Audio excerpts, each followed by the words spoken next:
these people from the political process. So one thing is some form of reconciliation, and she's one of the few leaders from the majority Burman ethnic group that the ethnic nationalities, the minority groups, trust.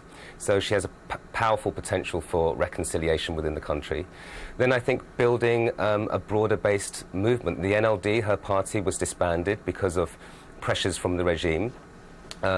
There's real potential for her to build a much broader-based movement which isn't confined by what was the previous National League for Democracy.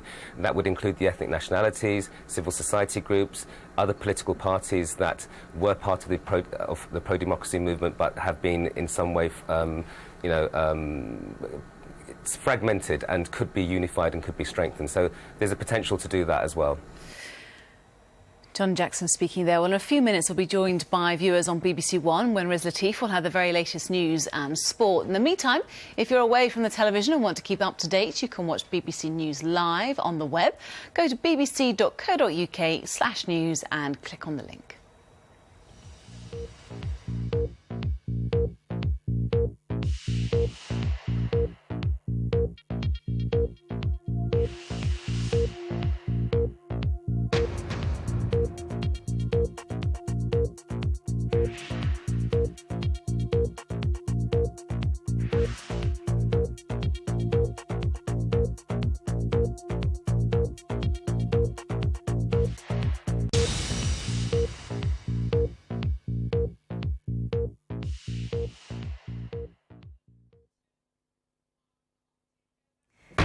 The face of Burma's democracy movement, Aung San Suu Kyi, has been released from house arrest.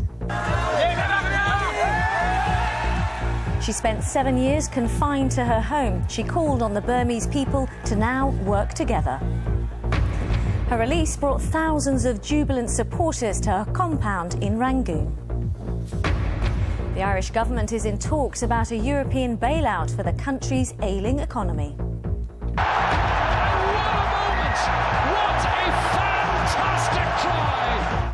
And a superb victory for England in a thrilling match against Australia.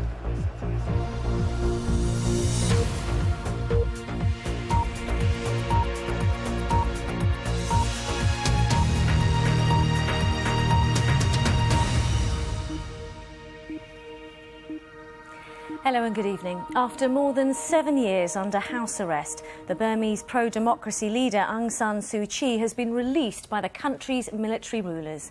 On hearing the news, crowds of her followers rushed to her compound in Rangoon. She told them, "We must work together in unison." The Nobel Peace Prize laureate had been detained for 15 of the past 21 years, but her detention order ended today. Our World Affairs editor John Simpson reports from Rangoon. By late afternoon, Aung San Suu Kyi's supporters were starting to worry whether she would be free today after all. The government forces who blocked off the road to her house looked immovable. It's 4:15 and the sun's just starting to go down. But the standoff is as firm as ever, and nobody really knows what's going to happen. Neither the demonstrators who are sitting down here, nor, indeed, the soldiers and riot police behind me. But then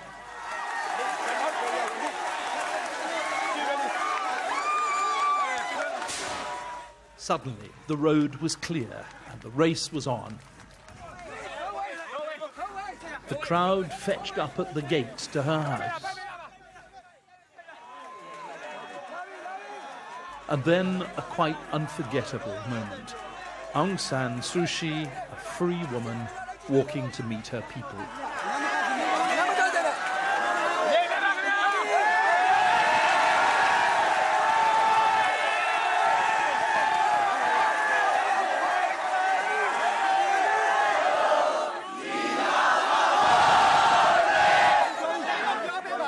By now, she'd twined some flowers in her hair, which someone had given her. She'd clearly worked out very carefully what she